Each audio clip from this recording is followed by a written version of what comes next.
সত্যি যদি তোমরা তোমাদের ফ্যামিলিকে ভালোবাসো, এখন এটা সময় না, আমরা টায়ার্ড। সো শাবনুরের বাবা বলছে শাবনুর আত্মহত্যা করে নাই, ওকে মেরে ফেলা হয়েছে। এটা কিন্তু শাবনুর জানতো। শাবনুর ওর কানে কামড় দেয় এবং ওখান থেকে ওটা দেখে ওর ওয়াইফ ওখান থেকে উঠে যায়।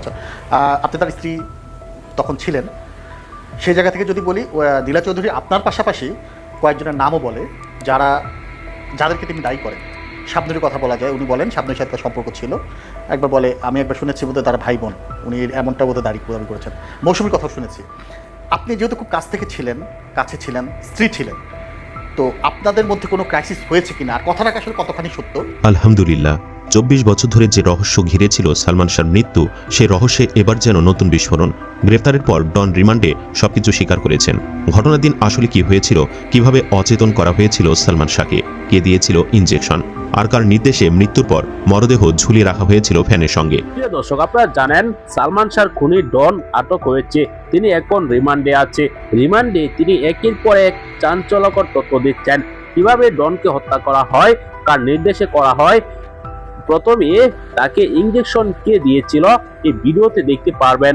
কিভাবে শাবনুরের নাম উঠে এসেছে, কিভাবে শাবনুরকে জড়িত বলছেন তার মা, শাবনুর কি করেছিল, শাবনুরের কি কোনো হাত রয়েছে সালমান শাহর খুনের সাথে, এই ভিডিওতে দেখলে আপনারা সম্পূর্ণ তথ্য জানতে পারবেন। অবশ্যই ধৈর্য সহকারে শেষ পর্যন্ত ভিডিওটি দেখবেন। 30 বছর পর কিন্তু সেই আসল ভিডিও ফুটেজটি সামনে এসেছে। আসুন কথা না বাড়িয়ে সেই গুরুত্বপূর্ণ ভিডিওটি দেখে আসি। ধৈর্য সহকারে শেষ পর্যন্ত ভিডিওটি বিস্তারিত দেখতে থাকুন। আলহামদুলিল্লাহ, 24 বছর ধরে যে রহস্য ঘিরেছিল সালমান শাহর মৃত্যু, সেই রহস্যে এবার যেন নতুন বিস্ফোরণ। গ্রেফতারের পর ডন রিমান্ডে সবকিছু স্বীকার করেছেন। ঘটনার দিন আসলে কি হয়েছিল, কিভাবে অচেতন করা হয়েছিল সালমান শাহকে, কে দিয়েছিল ইনজেকশন, আর কার নির্দেশে মৃত্যুর পর মরদেহ ঝুলিয়ে রাখা হয়েছিল ফ্যানের সঙ্গে। এতদিন নিজেকে নির্দোষ দাবি করা ডন এবার জিজ্ঞাসাবাদে কি স্বীকার করেছেন। রাষ্ট্রপক্ষের আইনজীবীর বক্তব্য সামনে আসতেই নতুন করে তোলপাড় শুরু হয়েছে। তাহলে কি 29 বছর পর সত্যি উন্মোচিত হতে যাচ্ছে সেই বহুল আলোচিত মৃত্যুর নেপথ্যের কাহিনী? চলুন বিস্তারিত জেনে নেই। সালমান শাহ হত্যা মামলায় গেল রোববার ঢাকা আন্তর্জাতিক বিমানবন্দর থেকে মামলার অন্যতম অভিযুক্ত খল অভিনেতা ডন হককে গ্রেফতার করে পুলিশ।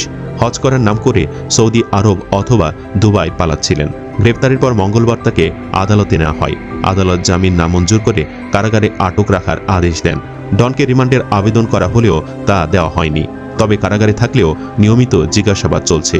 সেখানে ডন বেশ কিছু চাঞ্চল্যকর তথ্য স্বীকার করেছেন। এতদিন সে নিজেকে নির্দোষ দাবি করলেও তীব্র জিজ্ঞাসাবাদের মুখে নিজের সমস্ত অপকর্মের কথা স্বীকার করেছেন ডন। শনিবার শুনানি শেষে আদালত প্রাঙ্গণে সাংবাদিকদের সঙ্গে আলাপকালে রাষ্ট্রপক্ষের পাবলিক প্রসিকিউটর ওমর ফারুক ফারুকি অভিনেতা ডনের জবানবন্দি উল্লেখ করে বলেন, ঘটনার দিন ওই বাড়িতে আজিজ মোহাম্মদ ভাই এবং সামিরা সহ অন্যান্য আসামিরা উপস্থিত ছিলেন। প্রথমে নাকে মুখে ক্লোরোফর্ম দিয়ে সালমান শাহকে অচেতন করা হয়।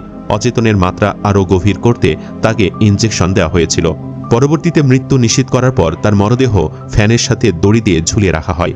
এই কাজে ব্যবহৃত সেই দড়িটি ডন নিজে তার মাজায় বেঁধে সেখানে নিয়ে গিয়েছিলেন বলে জবানবন্দিতে স্বীকার করেন। অথচ এতদিন অত্যন্ত সুনিপুণভাবে সাধারণ মানুষদের বোকা বানিয়ে আসছিলেন ডন। সালমান শাহর বাসার কেয়ারটেকার হয়েও সে নিজেকে সালমান শাহর বন্ধু হিসেবে দাবি করত।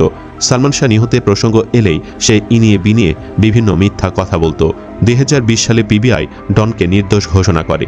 তখন এই মামলার অন্যতম অভিযুক্ত ও সালমান শাহর কথিত ঘনিষ্ঠ বন্ধু ও খলনায়ক অভিনেতা ডন প্রকাশ্যে এসেছিলেন।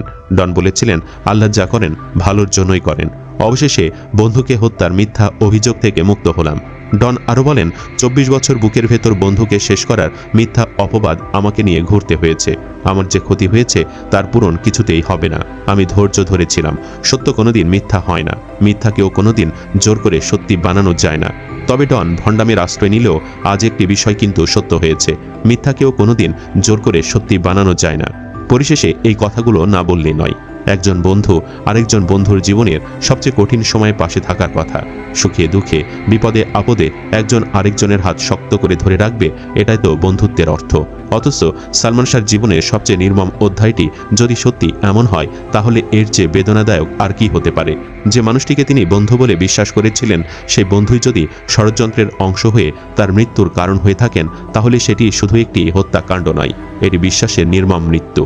সালমান শাহ ছিলেন কোটি মানুষের প্রিয় নায়ক, কিন্তু ক্যামেরার বাহিরের জীবনে তিনিও ছিলেন একজন মানুষ যার ছিল বন্ধুত্বের প্রতি বিশ্বাস, আপনজনদের প্রতি ভালোবাসা এবং কাছের মানুষদের ওপর নির্ভরতা। সে বিশ্বাসের সুযোগ নিয়ে যদি কোনো বন্ধুকে শেষ করে দেয়, তাহলে প্রশ্ন থেকেই যায়, একজন মানুষ কিভাবে এতটা নির্মম হতে পারে? দর্শক, আপনি কি চান ডন যেন প্রকাশ্যে ফাঁসি দেওয়া হোক? কমেন্ট বক্সে জানিয়ে দিন আপনার মতামত। ভিডিও ভালো লাগলে লাইক দিন এবং চ্যানেলটি সাবস্ক্রাইব করুন।